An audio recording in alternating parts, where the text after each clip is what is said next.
Ako po kasi, hindi pa po ako nakakapunta sa Bohol. Okay. At the same time, naririnig ko po sa Bohol is Chocolate Hills. Tama Yes, po ba? tama po. So, paano po ba ako makakapunta sa Bohol sa Chocolate Hills? Ano po ba dapat kong mga gawin? Ihanda. Okay. Siyempre, dapat pumunta muna tayo sa Bohol by mode of air or sea transportation.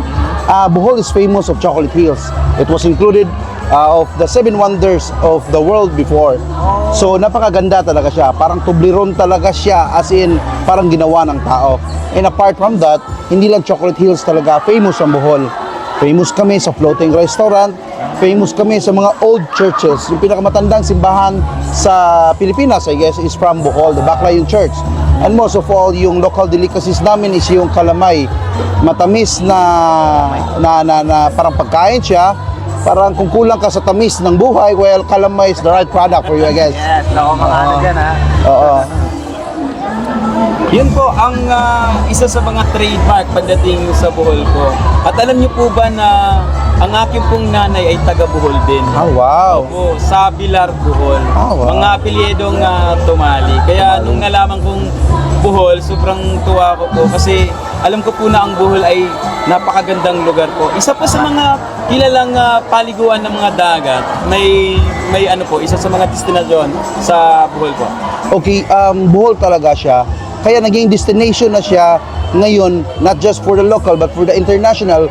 And I believe na nagkukumpit na rin ang Bohol sa world tourism industry because ang dagat nakahiwalay sa mainland ng Bohol. We're from Panglao Island, connected siya ng 2 and hopefully it will be coming 3 bridge by our good governor, Umintado, and then hopefully maging okay na lahat. At ang Bohol is very famous siya in terms of beach, natural resources, and especially yung mga tao doon. I guess your mom, masasabi mo na mapagmahal, very welcoming, at willing kami to adapt diversity. Kaya ang daming mga tourists na nagpo-for good sa Bohol, any part of Bohol, not particularly in Panglao. So, yun nga, ang Bohol is like the entire Bohol, hindi lang yung sa amin, sa island, even sa mga mountain part, kasi andoon yung Chocolate Hills, andoon yung Anda de Boracay na tinatawag namin kasi yung fine sand niya. Napakaganda talaga kaya tinawag na Anda de Boracay. Not just that, may mga caves kami, falls. Sabi nga nila, ang Bohol is like like a package tour. We'll make sure na satisfied ang pagpunta niyo sa Bohol pag nag-visit kayo. At hopefully, you book through us. Yeah. Yun naman po. Jello, i-ano natin si Sir kasi dito sa Palawan naman, yung meron naman tayo, paratis naman na offer So, natin. ayun po, no? So, bigyan ko lang po kayo ng idea. Siguro may idea na rin po kayo about sa aming Sharing na. one of the best tourist destination here in Puerto Princesa, Yes. Palawan, which is the Underground River po. Yes. So, nakapunta na po ba kayo dun, sir? Actually, yan yung main reason na pumunta ako dito sa Palawan. Because I know maraming mga tourists maraming mga local tourists na pumupunta sa ibang bansa to discover new things. And I believe na dito sa Pilipinas, muna dapat nating pasyalan because in every islands or provinces sa Pilipinas has different type of parang destination or showcase. Iba-ibang may showcase in every provinces dito. So, as mentioned, I am looking forward for the Underground River. Yes.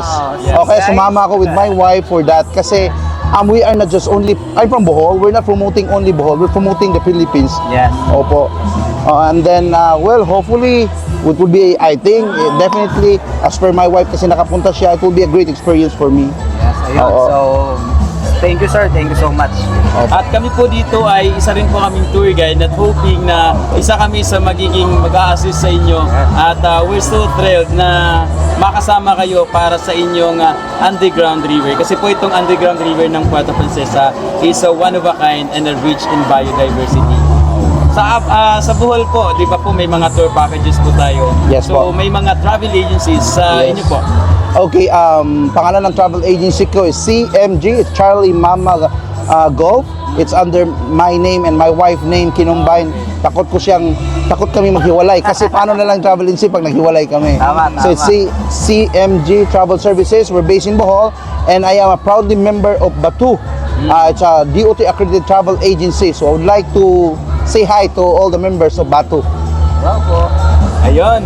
So hoping na makadalaw rin kami. Yes, oo, sa bayan mo. Yes po, sa aking bayan ng aking ina. And may pagmamalaki ang bayan ng Bohol. Bukod sa Bohol po, ano, yung Central Visayas po, sino po yung mga kasama natin ngayon dito? Meron tayong Queen City of the South, Cebu. May Surigao tayo.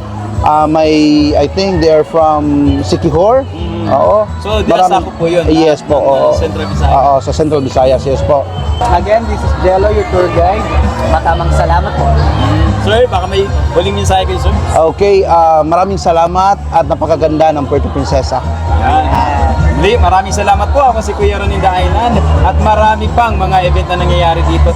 Talaga naman, mula sa pamunuan ng event, maraming salamat sa pagkakataon nito na maipabida ang iba't ibang turismo ng Pilipinas. Thank you so much!